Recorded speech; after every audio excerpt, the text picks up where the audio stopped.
ബബിതയാണ് ഇപ്പോൾ അലീനയെ നോക്കുന്നത്. ബബിത കോളേജിൽ നിന്ന് വന്നിട്ട് അലീനയുടെ അടുത്ത് എത്തുകയാണ്.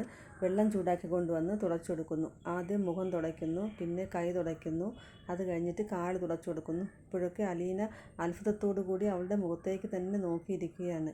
നിനക്ക് എങ്ങനെ എന്നെ ഇത്രയും സ്നേഹിക്കാൻ കഴിയുന്നു മോളെ എന്ന് ചോദിച്ചപ്പോൾ ബബിത പറയുകയാണ്, അതിന് ആര് സ്നേഹിക്കുന്നു? രോഹിയേട്ടനെ നോക്കിയത് കൊണ്ടാണ് ഞാൻ നോക്കിയതെന്ന് പറയുന്നു. അപ്പോൾ അലീന ചോദിക്കുകയാണ്, ഓ അതുകൊണ്ടാണോ? ഞാൻ വിചാരിച്ച് എന്നോടുള്ള സ്നേഹം കൊണ്ടാണെന്ന്. ഓ പിന്നെ സ്നേഹം. ആദ്യമേ ബബിതയുടെ നേച്ചർ അങ്ങനെയാണല്ലോ, ഒന്നും പുറത്ത് കാണിക്കാറില്ലല്ലോ. പക്ഷെ ബബിതയുടെ ഉള്ളിൽ നിറയെ സ്നേഹമാണെന്ന് അലീനയ്ക്ക് മനസ്സിലായി. ബബിത കഴിക്കാൻ വേണ്ടി ചായയും സ്നാക്സും കൊണ്ടുവന്നപ്പോൾ അലീന പറയുകയാണ്, എനിക്ക് തനിയെ കഴിക്കാൻ വയ്യ, എനിക്ക് വാരിത്തരണം, ഞാൻ രോഹിത്തിന് വായിൽ വെച്ച് കൊടുക്കുമായിരുന്നു എന്ന് പറഞ്ഞു. അപ്പോൾ ബബിത പറയാണ്, ഓ ഇനിയിപ്പോൾ ഞാൻ അതും ചെയ്തു തരണോ എന്ന് പറഞ്ഞിട്ട് അലീനയുടെ അടുത്തിരുന്നിട്ട് ചായയിൽ മുക്കി വായിൽ വെച്ച് കൊടുക്കുകയാണ്. അപ്പോൾ അലീന പറയുന്നു, എനിക്ക് ഇതും വേണം, എനിക്ക് അതും വേണം, ഇങ്ങനെ അലീന പറയുന്നുണ്ട്. അപ്പോൾ ബബിത അതെല്ലാം എടുത്ത് കൊടുക്കുന്നുണ്ട്. അലീനയ്ക്ക് സങ്കടം വന്ന് കണ്ണ് നിറഞ്ഞിട്ട് ഇടയ്ക്കിടെ കണ്ണുനീർ തുടയ്ക്കുന്നുണ്ട്. എന്നിട്ട് ബബിതയോട് പറഞ്ഞു, മതി, ഇനി ഞാൻ തനിയെ കഴിച്ചോളാം എന്ന് പറഞ്ഞു.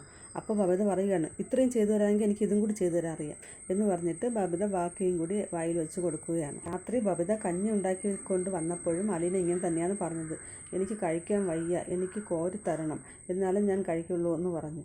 അപ്പോൾ കൃഷ്ണമോൾ പറയുകയാണ്, ഇത് ചേച്ചിയുടെ കൊഞ്ചലാണ്, അനിയത്തിമാർ നോക്കാനുള്ളത് കൊണ്ടുള്ള ചേച്ചിയുടെ അടവാണെന്ന് പറഞ്ഞു. അപ്പോൾ അലീന പറയുകയാണ്, എനിക്ക് രാത്രി കഴിക്കാൻ പൊറോട്ടയും ചിക്കൻ ഫ്രൈ ആണ് വേണ്ടത്, എനിക്ക് കഞ്ഞി വേണ്ട എന്നൊക്കെ പറയുകയാണ്. അപ്പോൾ ബബിത പറയുകയാണ്, പനിയുള്ളവർ ഇതാണ് കഴിക്കേണ്ടത്, പൊറോട്ടയൊന്നും കഴിക്കാൻ പാടില്ല, എന്നാൽ എനിക്ക് നാളെ നീ പൊറോട്ട വാങ്ങിത്തരുമെന്ന് അലീന ചോദിക്കുകയാണ്. എനിക്കൊന്നും വയ്യ, അച്ഛനോട് പറയും എന്ന് പറഞ്ഞപ്പോൾ, വേണ്ട, എനിക്ക് നീ തന്നെ വാങ്ങി തന്നാൽ മതി, നീ എനിക്ക് ഒന്നും വാങ്ങി തന്നിട്ടില്ലല്ലോ എന്ന് പറഞ്ഞു. അപ്പോൾ ബബിത പറയുന്നു, പിന്നെ എനിക്ക് അതിനാണ് സമയം എന്ന് പറഞ്ഞിട്ട് ബബിത ഒന്നും മിണ്ടാതെ കഞ്ഞി കോരി കൊടുക്കുകയാണ്. അലീന അവളെ തന്നെ നോക്കിക്കൊണ്ടിരുന്ന് ചിരിക്കുകയാണ്. ഇടയ്ക്ക് അവളുടെ കവളിൽ നുള്ളുന്നുണ്ട്. അപ്പോൾ ബബിത ചോദിക്കുകയാണ്, ഇതെന്താ കളിക്കുകയാണോ എന്ന് ചോദിച്ചപ്പോൾ അലീന കുസൃതി ചിരിയോടുകൂടി പിന്നെയും അവളുടെ കവളിൽ നുള്ളുകയാണ്.